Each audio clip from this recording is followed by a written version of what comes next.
Hello there.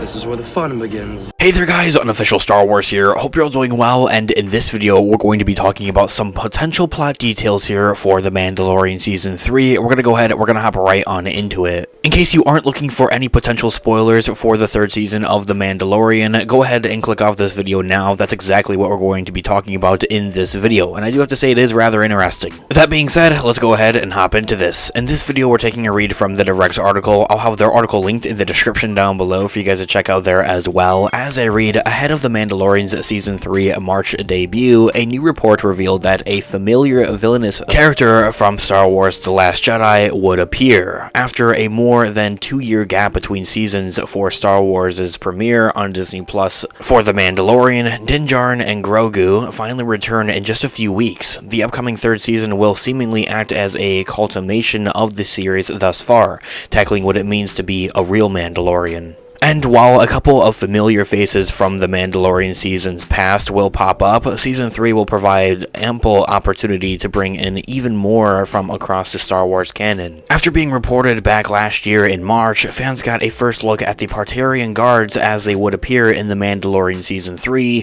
first being seen in Star Wars The Last Jedi. And on top of that, MakingStarWars.com exclusively revealed a first new look at the Crimson Red villain guards, who fans may remember from The Last Jedi. This here is apparently a prototype, of what these characters would be looking like as they are going to show up in the third season of The Mandalorian. This takes on the guards that look very similar to those that pop up in The Last Jedi, with of course some minor differences in the helmet and the armor here and there. The look feels a bit more akin to a heavy stormtrooper armor, featuring a more tactical look than the samurai-esque looking in the sequel that we had, but the bright red armor is a dead giveaway that these would be the Praetorian Guards, the same one that we see in the, of course, Last Jedi. These guys really look like a perfect blend at that, in my own thoughts and opinions, of what the Imperial Royal Guards look like. And these armored figures served as protectors of Supreme Leader Snoke in Episode 8, and will now serve as serious villain Moff Gideon, played by Giancarlo Esposito,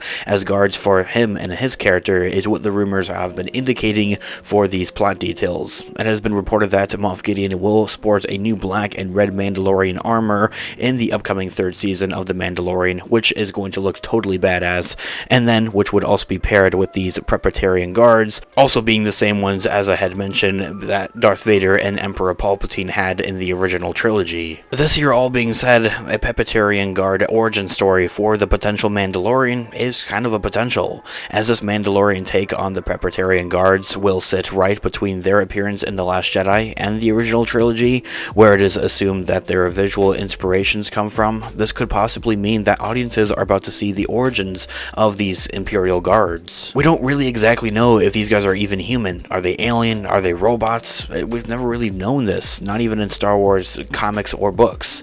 If not a full deep dive into their story and into their history, this could be the opportunity for Jon Favreau and, of course, also Dave Filoni to kind of give them their story. The Mandalorian has done an excellently fantastic job at playing in the space between these different episodes here, between the original trilogy and of course the sequel trilogy, and this has the possibility to create even more ties from the saga to another, just like they have done with characters like Bo-Katan and Luke Skywalker. What are those characters doing in this time period? Same thing for having Snoke in his early developments, as that was also shown in Season 2 of The Mandalorian. And surely seeing these bright red warriors standing alongside with the dastardly Moff Gideon will be an insane level of threat for the viewers and for our, of course, heroes. Now from there, that is where the article concludes, and as I had mentioned at the beginning of this video, I have this full article linked in the description down below for you guys to check out there as well. This here is very, very interesting here for the third season of The Mandalorian. And of course, I'm beyond excited to see what they do with this overall character, these guards, these red guards here. Who are they going to be protecting and everything like that? And from what we can presume is that it would be for Moff Gideon here, or could it also even be for Thrawn? And the weird kind of way that I like to think about this is that Moff Gideon would kind of be in a similar role to what Darth Vader was in the original trilogy, and that Emperor Palpatine would be in the similar role to what Thrawn is in the Mandoverse. Darth Vader doesn't get his own guards really ever in the original trilogy. Those red guards are reserved for, well, Emperor Palpatine, the more higher up essentially, and that's exactly what Thrawn would be to Moff Gideon. Now, for as of where or how these guys would be appearing, like what they would be doing exactly, or where they would be appearing in The Mandalorian Season 3 is kind of up in the air, unknown, and it makes me really curious to see, are these guys going to be simply appearing on maybe some Star Destroyer or a light cruiser like we did see in the 3rd season, or rather in the 2nd season of The Mandalorian previously before with Moff Gideon's ship, or is there like an actual like homeworld base for these leftover Imperials, maybe in the outer region there, in the unknown regions rather. I would love to hear what you guys all think about this one in the comment section down below. Your thoughts and opinions here for what you're looking forward to seeing most with the 3rd season of The Mandalorian, and your overall thoughts on these Royal Red Guards here